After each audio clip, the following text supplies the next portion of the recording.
বিভিন্ন Chinese item রান্না করার জন্য কিন্তু এই সসটা আমরা ব্যবহার করেই থাকি। বাই দ্য ওয়ে, আমি আপনাদের Trisha and welcome to my channel Trisha tasty ট্রিটে। আর আজকে আমি বানাচ্ছি খুব সহজে তৈরি হয়ে যাওয়া চিলি গার্লিক সস। তাহলে চলুন শুরু করা যাক। এই চিলি গার্লিক সস বানানোর জন্য প্রথমেই বোলের মধ্যে আমি 20 গ্রাম মতো শুকনো লঙ্কা দিয়ে দেবো। আর লঙ্কাগুলো থেকে এই দানাগুলোকে আমি আলাদা করে নেবো। দেখুন, এইভাবে প্রত্যেকটা লঙ্কার থেকে কিন্তু আমি দানাগুলোকে আলাদা করে নিচ্ছি। এবার এর মধ্যে আমি হাফ কাপ মতো গরম জল দিয়ে দেবো, দিয়ে আধ ঘন্টার জন্য এটাকে আমরা রেস্টে রাখবো, যাতে লঙ্কাগুলো একটু নরম হয়ে যায়। এবার এর মধ্যে আমি শুকনো লঙ্কার ডাবল 40 গ্রাম মতো রসুন দিয়ে দিচ্ছি, দিয়ে এটার একটা ভালো করে পেস্ট বানিয়ে নেবো।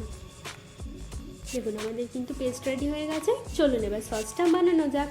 তার জন্য কড়াইতে পরিমাণ মতো সাদা তেল দিয়ে দেবো, আর তেলটাকে আমরা খুব ভালো করে গরম করে নেব।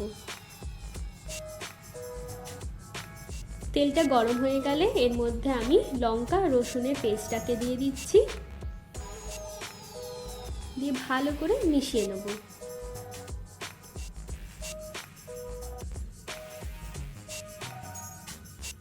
দেখুন, এটা কিন্তু অনেকটা কমেও এসছে আর খুব ভালো করে ফুটেও গেছে। এবার এর মধ্যে আমি স্বাদ মতো নুন আর পরিমাণ মতো চিনি দিয়ে দিচ্ছি, দিয়ে এটাকে আমি ভালো করে মিশিয়ে নেব। দেখুন, সসটা কিন্তু আমাদের প্রায় রেডিই হয়ে গেছে। এবার এর মধ্যে আমি 1 চামচ মতো ভিনিগার দিয়ে দেবো, দিয়ে খুব ভালো করে এটাকে আমরা মিশিয়ে নেব। যে কোনো চাইনিজ আইটেমের সাথে কিন্তু এই সসটা খুব ভালো যায়। আপনারা যে কোনো চাইনিজ আইটেমে এই সসটা একবার ব্যবহার করে দেখতে পারেন। এই সসটাকে কিন্তু আমরা একবার বানালে 4 থেকে 5 মাস আরামসে ফ্রিজে রেখে দিতে পারি। দেখুন, আমাদের সসটা কিন্তু একদম রেডি হয়ে গেছে। চলুন এবার এটাকে আমরা সার্ভ করে নিই।